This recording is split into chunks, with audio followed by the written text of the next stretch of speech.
अरे प्रभु तो देते रहते हैं दिल खोलकर, क्यों हमारा प्रार्थना प्रभु तक नहीं पहुंचता है? हमारा और प्रभु का बीच में बहुत बड़ा हमारा कुकर्मों का एक पहाड़ बड़ा है, पहाड़। हमारा प्रार्थना ये पहाड़ तक पहुंचता है, ये पहाड़ी पर जाके टोकता है, लेकिन प्रभु तक नहीं पहुंचता हमारा प्रार्थना। इसलिए हमारे प्रार्थना नहीं सुनता है। तो हमने क्या सोचेगा, अरे प्रभु भी नहीं है, यीशु भी नहीं है, कोई भी नहीं है, ये सब कोई झूठा बोल रहे हैं, ऐसा हमारे मन में शैतान बोलते रहता है। हकीकत में, सच्चाई में हमारे प्रार्थना हमारे पापों का जो दीवार है उसमें जाके फंस जाते हैं और आगे नहीं जाते। ईशाया नबी का ग्रंथ में अध्याय 59 वाक्य संख्या 1 से लेके पढ़िए। ईशाया नबी का ग्रंथ में अध्याय 59 प्रभु का हाथ बचाने में समर्थ है। आगे,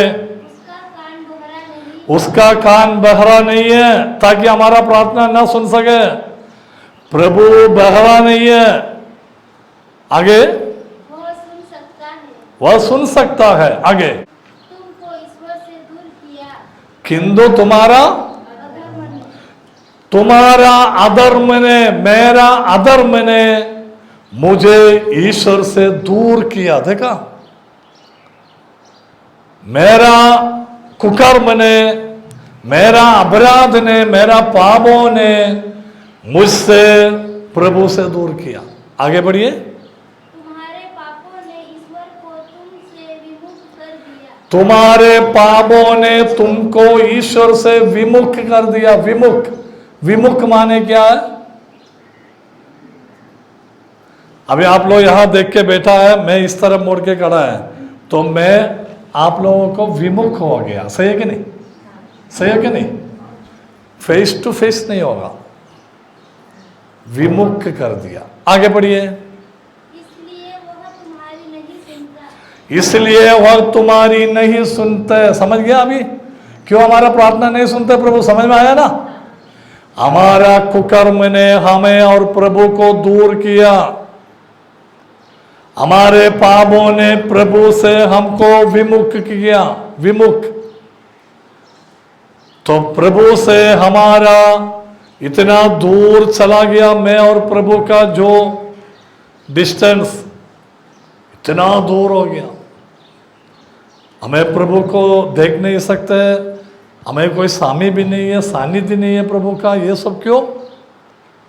एक ही कारण है, बाइबल बोलता है एक ही कारण, तुम्हारा पाप। तो हमें क्या करना होगा? ये पाप को हम निकालना पड़ेगा, तब प्रभु से हम एकदम किनारे जाएगा। पाप को कैसे हटाएगा?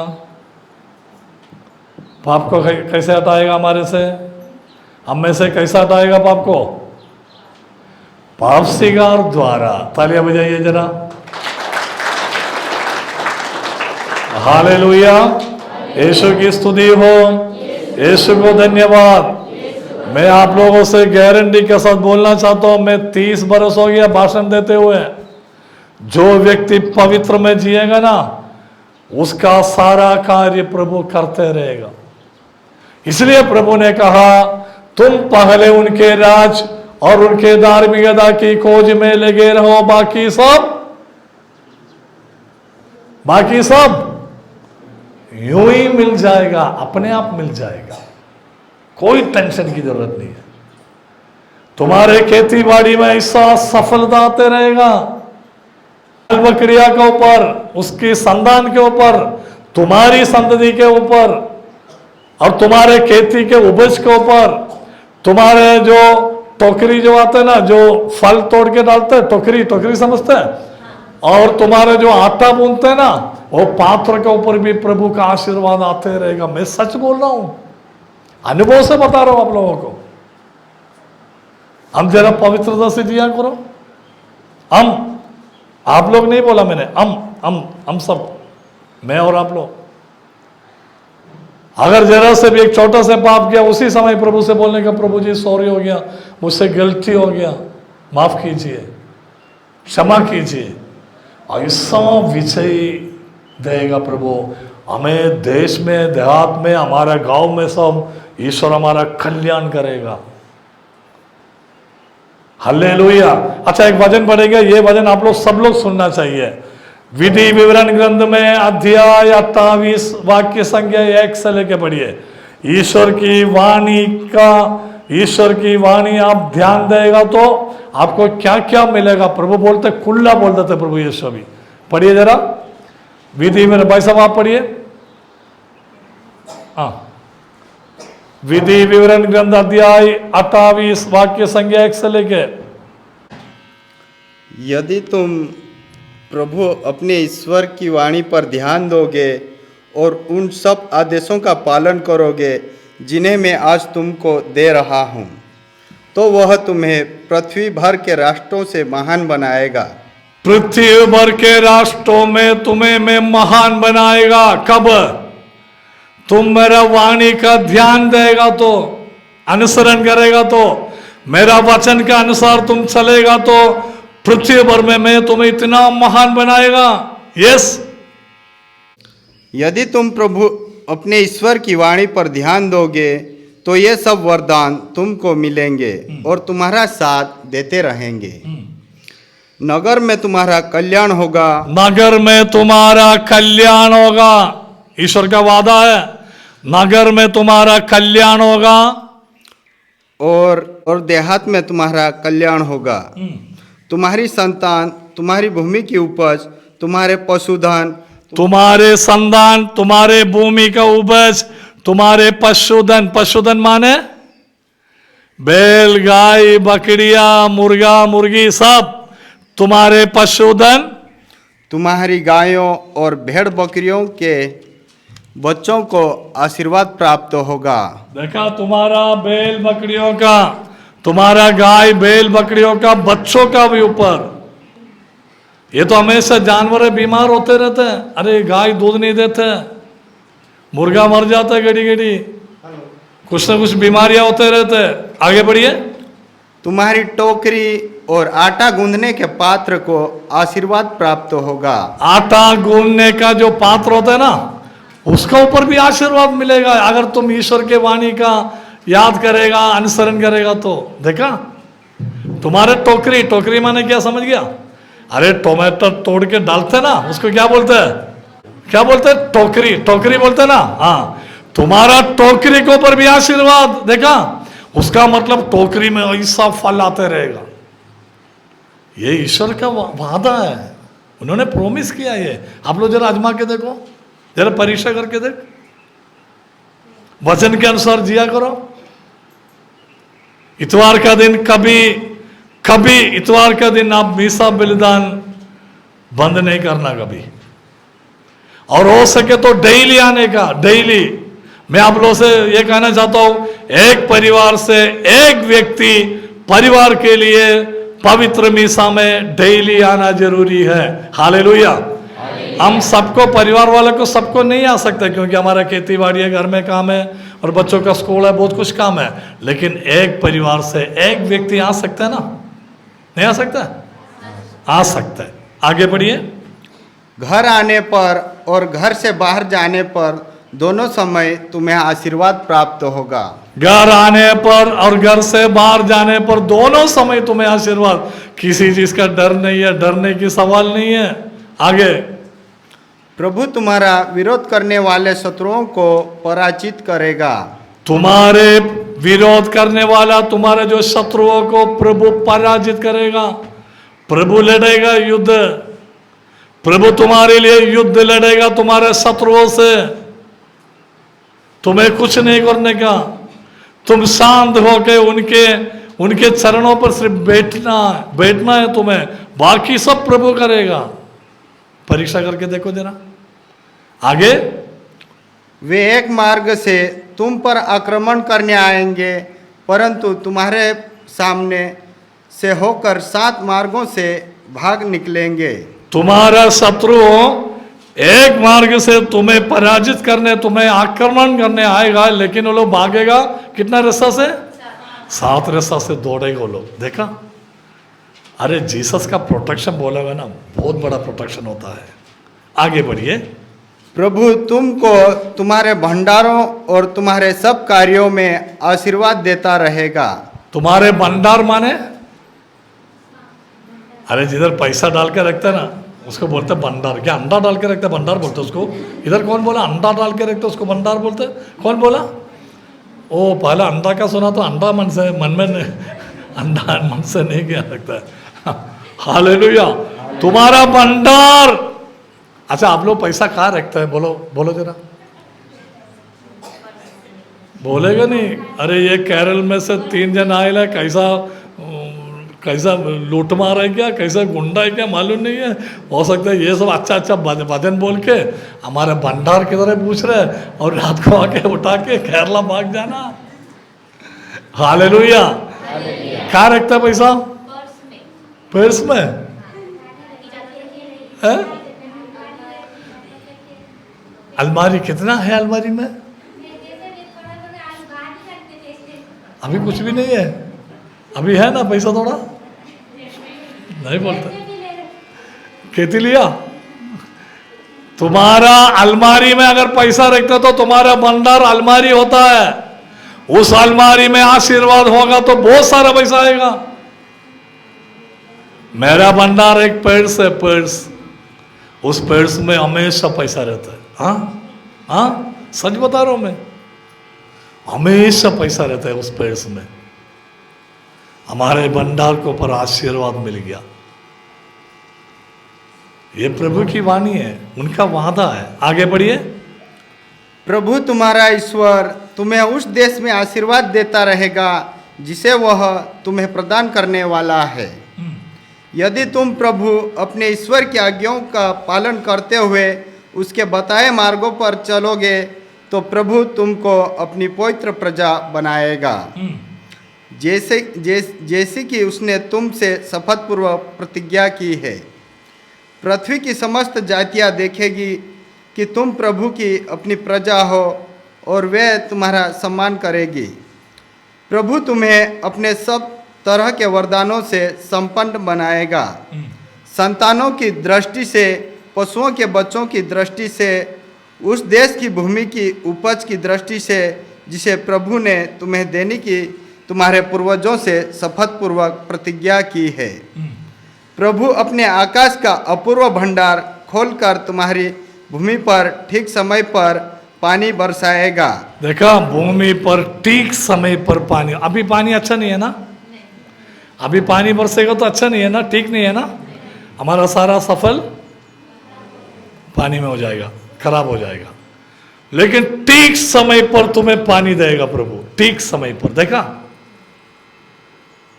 हमें कब बारिश चाहिए, पानी चाहिए, ये सब किसको मालूम है?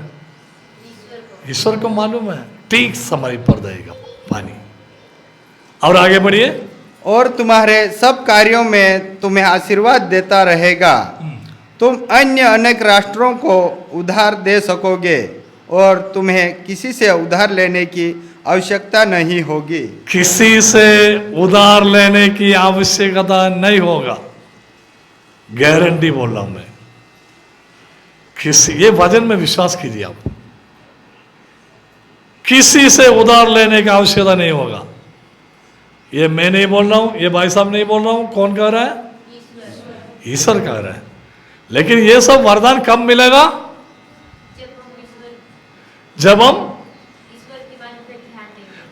ईश्वर के वाणी पर ध्यान देगा, ईश्वर के वाणी के अनुसार हम चलते रहेगा, हम पाप नहीं करेगा, हम पवित्र में जीते रहेगा, तो प्रभु वादा करते हमसे, बेटा बेटी तुम उधार लेने नहीं देगा मैं, कभी उधार नहीं लेना, तुम 1 रुपया उधार नहीं लेने का। यस, 1 रुपया उधार नहीं लेने का। और तुम उधार देगा दूसरे को। कभी उधार दिया किसी को? दिया? कितना रुपया दिया? 2 रुपया? क्या? अरे 2 रुपया दिया उधार? अरे 2 क्या, 2000 क्या, 20,000 क्या, 2 लाख भी उधार देने के लिए प्रभु हमारे पास इतना भंडार हमारा बढ़ते रहेगा। हालेलुया। आगे बढ़िए। प्रभु तुम्हें नेता बनाएगा। प्रभु तुम्हें नेता बनाएगा। अभी मेरा टीम का नेता कौन है? मैं हूं। हाँ, क्या जल्दी से देख रहे हैं? मैं हूं नेता, मैं नेता हूं। देख, हमारा टीम में एक क्या बोलते हैं अकाउंटेंट है, जोश ब्रदर, इस टाइम नहीं आया, बॉम्बे में। वो इतना बड़ा करोड़पति है, बहुत बड़ा करोड़पति है। अरे इतना सारा पैसा है, मेरे से भी अच्छा पढ़ा लिखा है, मेरे से भी उम्र है, महान व्यक्ति है वो। फिर भी वो मेरा साथ आएगा तो नेता, टीम का नेता कौन हूँ? मैं हूँ। मैं बोले वे जोश ब्रदर, 1 घंटा आपका टाइम है, ज़्यादा नहीं लेना, मेरी मर्जी है। क्यों? वाणी के अनुसार हम चलेगा ना, प्रभु हमें नेता बनाएगा। नेता माने आप लोग क्या सोचते हैं, ये जो पॉलिटिकल टीम का नेता समझते हैं क्या? वो नहीं, हमें कुछ ताकत देगा, हमारा कल्याण करेगा प्रभु यीशु। आगे पढ़िए। किसी का अनुयायी नहीं, यदि तुम मेरे द्वार अपने को दी गई प्रभु अपने ईश्वर की आज्ञाओं का सावधानी से पालन करोगे और अन्य देवताओं की सेवा और पूजा करने से उन नियमों से जरा भी विचलित नहीं होंगे जिन्हें मैं तुम्हें आज दे रहा हूँ। अन्य देवताओं का पूजा कभी नहीं करना। मूसा द्वारा प्रभु ने हमें 10 आज्ञा दिया, उसमें सबसे पहला आज्ञा, मैं प्रभु तुम्हारा ईश्वर हूं, मेरे सेवा मेरे अलावा दूसरा कोई ईश्वर तुम्हें नहीं होना चाहिए, मैं हूं तुम्हारा ईश्वर। आगे बढ़िए। तो तुम्हारी अवनति नहीं बल्कि उन्नति होती रहेगी। तुम्हारी उन्नति होते रहेगा। ये वचन में आप लोग विश्वास कीजिए, ये वचन में आप लोग विश्वास कीजिए। ये रिट्रीट का सबसे आशीष देने वाला वचन यही वचन है। आप लोग विश्वास कीजिए। आप विश्वास करेगा तो आपके परिवार का भी मुक्ति। तुम प्रभु यीशु में विश्वास करो, तुम और तुम्हारे परिवार की मुक्ति प्राप्त होगा। मुक्ति चाहिए तो विश्वास कीजिए ये वचन को। ये आप लोग जाके घर में जाके पढ़ना है फिर से, विधि विवरण ग्रंथ अध्याय 28 पहले से लेके। आगे बढ़िए। परंतु यदि तुम प्रभु अपने ईश्वर की वाणी पर ध्यान नहीं दोगे, ध्यान नहीं दोगे तो सुन लीजिए, अगर तुम ईश्वर की वाणी पर ध्यान नहीं देगा तो क्या क्या मुसीबत आएगा, जरा सुन लीजिए। और उसके सब आदेशों और विधि निषेधों का सावधानी से पालन नहीं करोगे जिन्हें मैं आज तुम्हें दे रहा हूँ, तो ये समस्त अभिशाप तुम पर आ पड़ेंगे और तुम्हें दबोचेंगे। तुम नगर में अभिशप्त होंगे। तुम्हारा नगर में अभिशप्त होगा। देखा, शपिक्कപ്പെട്ടവനാകും मलयालम में बोलता है। तुम्हारे नगर में अभिशप्त होगा। आगे, तुम देहात में अभिशप्त होंगे। तुम देहात में भी अभिशप्त होगा। आगे, तुम्हारी टोकरी और तुम्हारा आटा गूंदने का पात्र अभिशप्त होगा। देखा, तुम्हारी संतान, तुम्हारी भूमि की उपज, तुम्हारी गायों के बच्चे और तुम्हारे भेड़ बकरियों के बच्चे अभिशप्त होंगे। आगे, घर आने पर और घर से बाहर जाने पर दोनों समय तुम्हें अभिशाप मिलता रहेगा।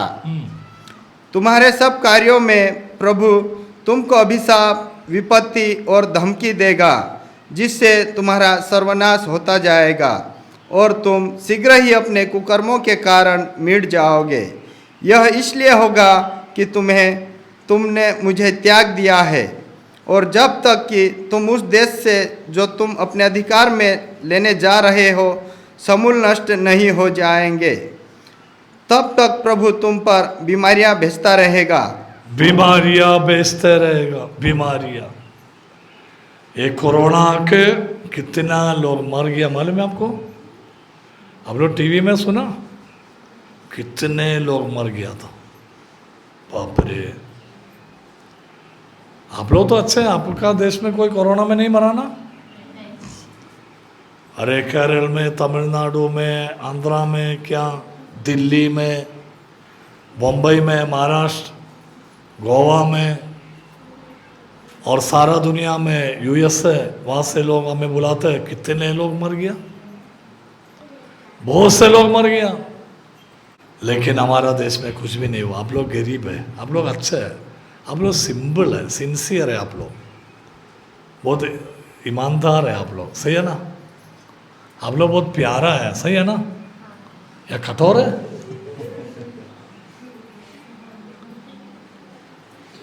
आप लोगों के जीवन में क्या है?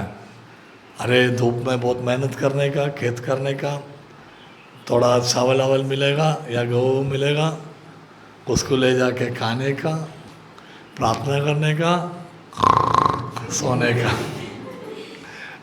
का और कुछ भी नहीं है। हम यहाँ आके, मेरा मोबाइल में इंटरनेट नहीं मिलता, इसलिए कल का रात का एक प्रेयर, एक ऑनलाइन प्रेयर था मेरा, ऑनलाइन प्रेयर, बहुत से लोग आते हैं, शामिल होते हैं, वो बंद हो गया था कल। बिना इंटरनेट का बाप रे कितना नुकसान है मेरा। क्या रे टकली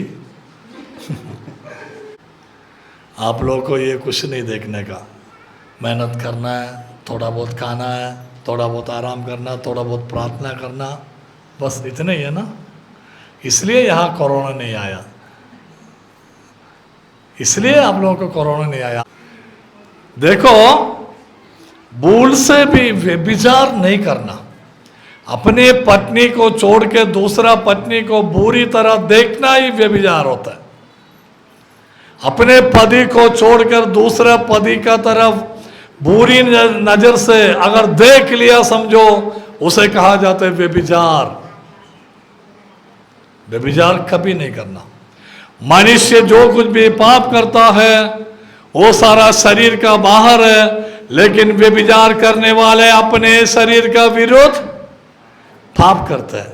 ईश्वर की वाणी है, मनुष्य जो कुछ भी पाप करता है वह सारा अपना शरीर से बाहर है, लेकिन व्यभिचार करने वाला अपने शरीर का विरोध पाप करता है। इसलिए भूल से भी व्यभिचार नहीं करना। और दूसरा एक बात मैं आप लोगों से कहना चाहता हूं, कभी शराब नहीं पीना, शराब नहीं बनाना।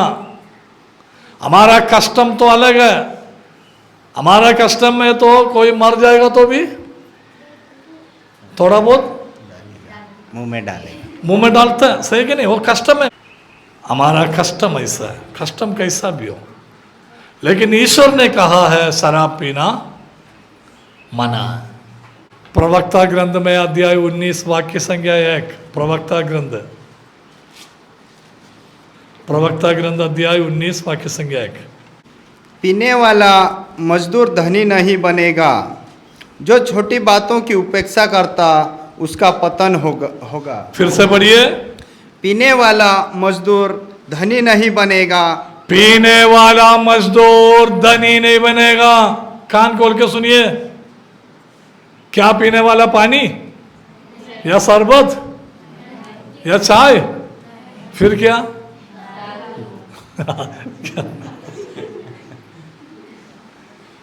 मैंने बोला मुझे कोई पत्थर नहीं मारना, कोई पत्थर से ना मारो मुझे, दीवारों को नहीं, दीवारों को नहीं। पीने वाला मजदूर कभी धनी नहीं बन सकता, कभी धनी नहीं बनेगा। आगे, जो छोटी बातों की उपेक्षा करता उसका पतन होगा। जो छोटी बातों का उपेक्षा करते हैं उसका पतन, पतन माने जो छोटी बातों की उपेक्षा करता उसका पतन होगा। उसका पतन होगा माने बर्बाद, विनाश, और गिर पड़ेगा, कभी नहीं उठेगा। उसका बच्चों भी दरिद्रता में दरिद्र होकर जीना पड़ेगा। आप जाइएगा, थैंक यू, तालियां बजाइएगा इनके लिए।